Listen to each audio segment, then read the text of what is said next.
Mga ka-church mate namin. Yan, alright. Yan po, ano man laro yan? Station 1 yun. Station 1 ng ano. Ayan po. Kasama po. Lapit po, konti lang. Napatulad po kayo. Game Station 1.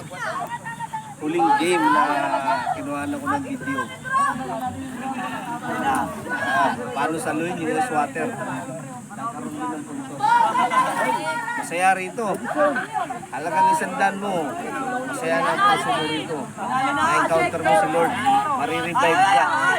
Napakagandang mag-summer camp. Hindi lang ito pang youth. Pati po mga elder nandito po. Kung gusto nyo na-encounter si Lord, experience yung ganitong buhay kay Lord. Lahat ng benefits ibibigay sa'yo ni Lord. Tulad ng mga laro ito, mga extreme. Talagang 100 mo lang. Libre ka lang ang sakyan. Kasama ng food. Yung ibang expenses, ikaw na bahala nun. How you handle your expenses. Alright, yan po mga kapatiran ko sa Lord Jesus Christ Blessed Ministry. Yan. Po yan. Bakit po yan pa to? Sorry po yan.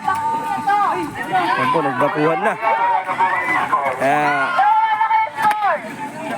marami dito yan, mga ganyan. Kasi ano ito eh, dito ka marirevive eh. Nagbabatuhan, nagkakapikunan, pero okay lang yan. Dahil kasama sa ano, kabataan, makilala nila si Lord. Kasi hindi naman lahat nandito banal eh.